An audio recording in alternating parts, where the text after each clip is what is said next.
Hey everyone, and welcome back to IDEANTHRO Movement. On today's episode, I would like to address kind of a little counterpoint, something we talked about a few episodes back, which is our emphasis on real movement, real actual human movements in our practice. And I talked about in several videos how the vast majority of our practice is built up of real, actual, practical, usable human movements, but not all of it. We do some things that aren't in that sphere. And one of those things is we do a little bit of mobility work. So we're talking about things that might be using various different tools to loosen up, limber up, achieve better ranges of motion, and then building stability. Because mobility is a combination of flexibility and the ability to stabilize and use that flexibility. But I would like to use this episode to discuss, I suppose, how we find the balance between mobility and real movement, and specifically mobility tools and real movement. The crux of this is the fact that the best mobility in the real world is to move. But so much of the fitness industry gets this emphasis wrong. But also in addition to that is there are times where real movement doesn't quite cut it. So I want to use a personal example here. Now please don't get me wrong. Please don't think that because I'm using a personal example here, that that's the reason that this is the case. I'm using the personal example to make this real and tangible to you. So I want to tell you a little bit of a story. In the past, because of a history coming out of sports and then a fairly static and stagnant work environment in front of a computer, I developed a whole bunch of back issues and the like. And it took me a long time to unpick and tease all of this apart. But the emphasis that works in this space, and the emphasis, the balance between movement and mobility exercises is that the more variety of real movement we can bring into our lives is the first and foremost absolute best thing that you can do for your mobility. But it doesn't always cut the mustard.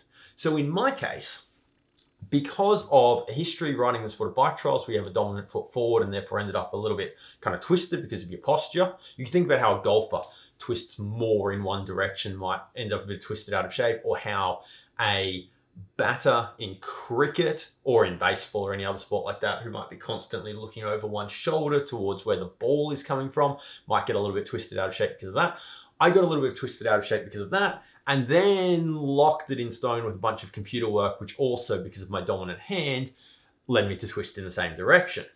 Now, in my case, introducing a whole bunch of variety into how I sat at the computer, different ways of sitting on the floor, some standing, different ways of sitting in chairs, building variety into that, and then building variety into my movement practice did a huge benefit to me in terms of dealing with the back issues. But it's not always quite enough. Sometimes you just spent that whole day in a funny position because you didn't think about it right. You didn't build the variety in the way you needed to. And for me, I get up and I'm like, oh, you know what? I've locked something down in my back in a way that if I now go out there straight away and move really in the real world, do something, I'm probably more likely to actually aggravate that and lock it down, right? So the real movement is the prevention, and the real movement is ultimately the thing that I want to do here. But just wedged in the center here, it's worthwhile me doing some mobility. So I might, this is pretty common for me, use a blue foam ball. I'm not saying that's right for you. This is, again, just a personal example, not the be-all and end-all way to do it. I'm using a personal example to make this real. So I might, for example, use a ball like this to roll out my back. I can sometimes get a chiropractic style manipulation out of this. That sets me then in the right position, sets the right foundation, and then I go and move like a real human in the real world. But the bias here is like 95% real movement, 5% do a little bit of mobility. 95% add variety into how I sit in the office every day. 5% do a bit of mobility. That's the correct bias there. An interesting anecdote here for me is that when I don't spend time, when my work, for example, in the gym or previously in engineering practice, when my work allows me to move all day rather than sitting still, suddenly the need for tools like this really disappear. Another example is when I go on multi-day hikes. Suddenly, the need for things like this disappear. When in the past, while competing in the sport of bike trials, I traveled overseas and therefore spent a whole bunch less time in front of a computer because I was pretending to be a serious amateur athlete, my need for this stuff disappeared. And it's because in all of those situations, suddenly a whole bunch more real movement made its way into my life.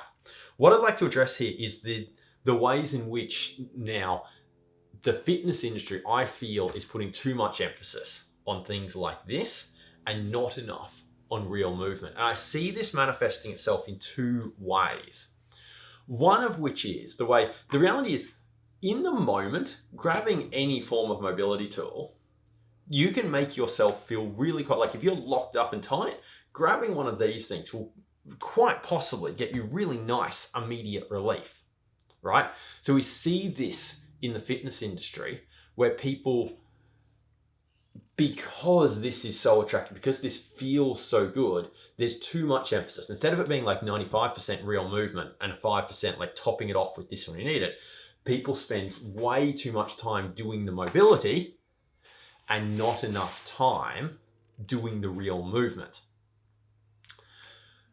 I'd really like to reiterate the fact here that the heart of this has to be movement. Our bodies are evolutionarily wired for movement. We need the movement first and foremost. And then the physio, the chiro, the self-mobilization should be used more as I got this thing that I just need to get sorted before I continue with my movement practice. None of that should really be shocking, but I'm hoping to highlight to you just to take a moment just to think and go, how exactly am I using my mobility tools? Are they in fact actually a bit of a crutch that I'm leaning on rather than doing the movement that should actually be the real work? The reality is that getting out and moving in the real world will do more to build sustainable mobility than rolling on this thing or stretching with bands or whatever it is that we're doing actually will. This stuff's like icing on the cake. The other and perhaps more insidious spot that I see this going astray is where people's training or movement practices, and we see this for sure heaps in the high intensity interval training sort of world. You know, the sorts of places that practice this really intense, really vigorous movement. You see this all the time in where people's movement practices, because there's too much intensity, there's too much load, there's too much getting beaten up, that rather than people's movement practices helping them to feel good and loose and limber, which is what a movement practice should do, right? If you are moving in a healthy and sustainable manner, then at the end of the day, the end of the whatever, the end of your movement session, you should actually feel, and the following day, when you're forward to do your next movement session, you should actually feel good and fresh and limber. If you're being left beaten up by it, there's something going astray. And this is the other spot where we see mobility tools getting completely misused, is they are getting used in order to allow and to facilitate an inappropriate movement practice, a movement practice that beats the living daylight out of yourself. Feels great, super enjoyable, like intense exercise. I really enjoy it. I really enjoy lifting really, really heavy, but the reality, and really often, right? But I don't do it because the reality is it beats me up as it beats everyone else up. And so we see this all the time. People get beat up by their movement because they love doing it, and then relying on these tools as a crutch to get them good so they can limp in the next day, mobilize, now I feel better so I can beat the living daylights out of myself again. That is another complete and utter misuse of this tool.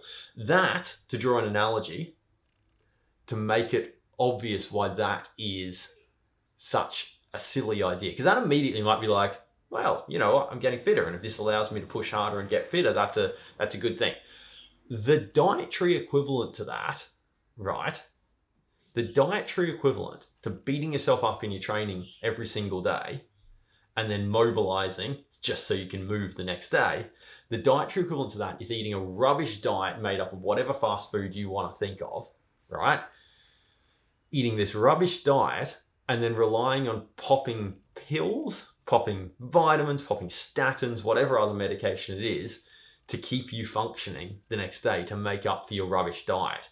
There's a saying that I've heard before, which is you can't out fish oil a bad diet, which is to say you've got to get the diet right first, and then maybe there are some instances where people might want to supplement, but they're fine tuning around the edge. And it's the same thing here. You got to get your movement practice right so that it leaves you feeling really, really good. And then occasionally, when the unexpected happens, then it's time to use a mobility tool. And so coming back to our practice, this is how we emphasize these things. We recognize, right, that we don't all live the way our bodies evolve to, with the amount and the variety of movement that our bodies evolve to expect. So we try and build a bunch of that movement into our practice, and it dominates and is the vast majority of our practice. But we also recognize that because people aren't able to bring that variety as much into their day-to-day practice as they are, or into their day-to-day life outside of our movement practice as they otherwise would, that they're probably going to come in with some niggles, some funny stuff that is best taken care of with the sledgehammer that is a mobility tool prior to getting into movement. But the order of priority here in terms of how we should address this is fix up the movement practice in your day-to-day life, outside of our facility, outside of your training, whatever it is. Fix up your movement practice day-to-day to get as much variety of real human movements into it as possible. Then get a whole bunch of variety into your actual formal movement practice is 2. And then after that, whatever the residual is that's left at the end, once you've dealt with all the other stuff, then pick that up with the mobility tools. That's the order. Fix the day-to-day life movement, get your movement practice, your formal movement practice itself right, and then after that, and only after that, deal with the residual with the tools. I hope that clarifies, and I hope you enjoyed this episode. If you did, by all means, give us a like or a subscribe, or both of them. If you'd like to find out more about what it is we do at IDEANTHRO Movement, you can go to ideanthro.com/movement. If you'd like to come down to our facility in Oxley, perhaps sign up, train with us, then you can come for a free trial, which is ideanthro.com/free-trial. And if you'd just like to get in touch, maybe ask a question, suggest something for an episode, go to ideanthro.com/connect. Okie dokie, thanks for tuning in. We'll see you next time.